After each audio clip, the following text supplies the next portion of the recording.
What we're running up against is, and I can speak from experience, like you were talking about earlier, and how, racialized minorities in the churches are now saying things that maybe they just didn't tell other white people back, before, for whatever reason, whether it's because they didn't really want to broach the subject, right? Which is often the case. There's a lot of different reasons why I think those conversations didn't come up and then necessarily had to come up at a certain point. But what was being said, I would argue, was not running up against anyone's theological understanding.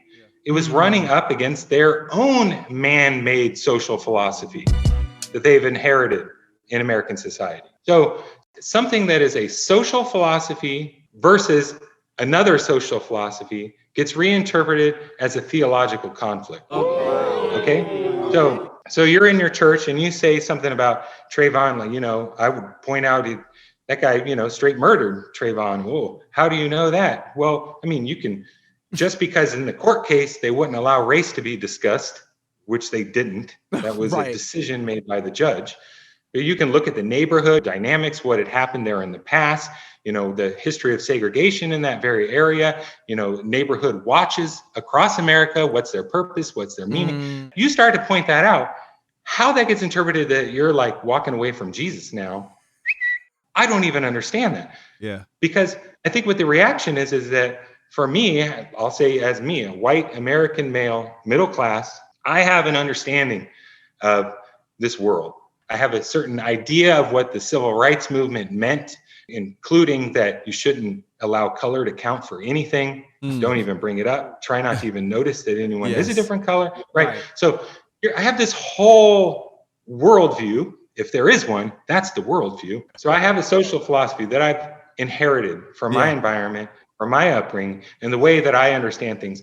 And it's so close to my heart that it seems natural, normal, common sense. How could anyone disagree? Wow. And then folded into this is my understanding of God and Jesus and the Bible and theology. They're all kind of blended together in how I approach my world. Right. Now, when someone from a different perspective with a different social philosophy then questions it, pokes it, then that causes an upheaval. I either got to push them as far away from me as possible because they're going to break down my self-identity if they push too hard, right? Or I got to re-question some things. I got to kind of start over and separate some things. And I think in that process, what happens is two social philosophies are colliding and they get interpreted as somebody questioning either the natural order of things or the theological order of things, when really they're just questioning the man-made historical social philosophy that you've received from your own upbringing. Facts. Right? Yeah. If we can begin to sort of separate that out and say, you know what, I'm going to think about this and I'm going to go to the Bible. Is there really anything in the Bible that disagrees with that? Or did I get this because I've been listening to talk radio for the last 20 years? We're going to have to make those distinctions. And then to your point, how do you determine what's bad about critical race theory? Like anything else, right? Through applying the principles of Scripture. Right. And you don't have to freak out.